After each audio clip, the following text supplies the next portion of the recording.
Welcome to the Explainer. So you know that feeling when you're staring at your phone, agonizing over whether to drop a huge chunk of cash on an annual app subscription just to get the discount? Yeah, we've all been there. Well, you are going to want to pay close attention to this one.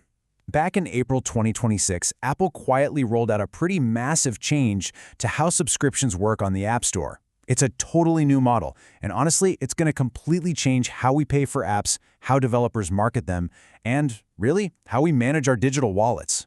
So let's just dive right in and break down exactly what this means for you. Here's a quick roadmap for today's Explainer. We're going to cover the new subscription option, ask if it's genuinely a win for everyone, take a really close look at the auto-renew trap, and finally, explore the missing markets. Section 1. The new subscription option. Or honestly, a better name might be a monthly payment with an annual catch. We all know the whole subscription fatigue thing, right? Paying $50 or $100 upfront is just painful. But based on recent reporting from TechCrunch, Apple's come up with an incredibly clever new model. You can now pay for your auto-renewing subscriptions on a monthly basis, but you have to commit to a full 12-month plan. It's kind of like financing a brand new phone or signing a traditional gym contract. You get that lower, discounted rate of an annual subscription, but without emptying your bank account on day one. You literally just pay a smaller, much more digestible amount every single month. Think about the difference here. In the traditional model, getting that annual deal meant handing over, say, $120 all at once. Ouch. But with this new setup, you pay just $10 a month while still locking in that exact same 12-month time frame. It's the exact same amount of money in the end, but that massive psychological hurdle, totally gone. It feels way lighter on your wallet today, even though your future self is definitely still on the hook for the rest of the year. And for the developers tuning in, the technical rollout is actually already happening. You can configure this right now in App Store Connect and start testing it over in Xcode. This whole thing started taking shape with iOS 26.4, iPadOS 26.4, macOS Tahoe, tvOS, and yep, even visionOS.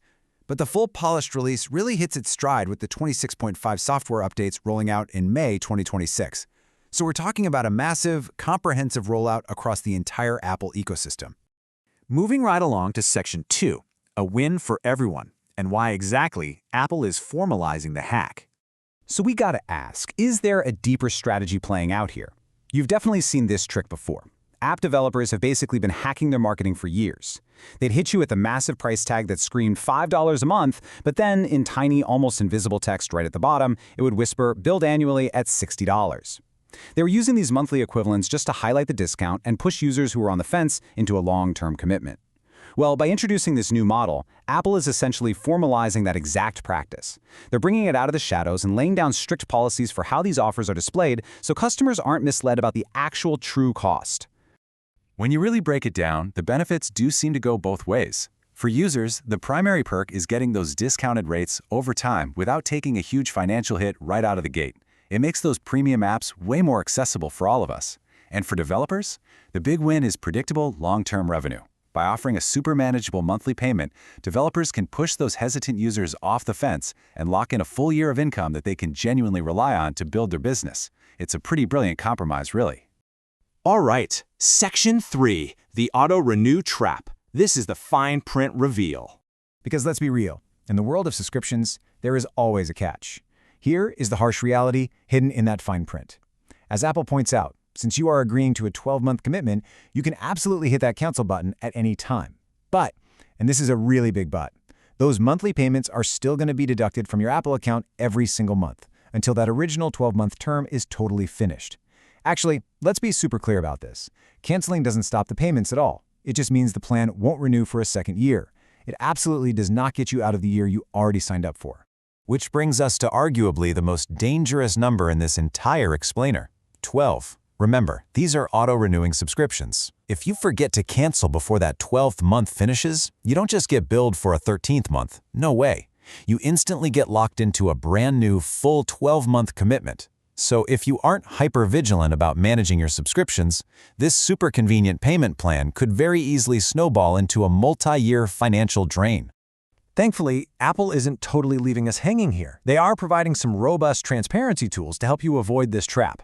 First up, you can easily check exactly how many completed and remaining payments you have left right inside your Apple account settings. Second, Apple's going to actively send you reminder emails before those renewal dates hit. And third, if you opt in, they'll even send push notifications right to your device. So they are definitely giving you the tools to track things, but, at the end of the day, the responsibility to actually act on them falls squarely on you. Okay, Section 4, the missing markets. Why the US and Singapore get left behind. Up until now, we've basically been talking about a worldwide rollout. But that brings us to a huge question. Why on earth are the United States and Singapore entirely excluded from this global launch?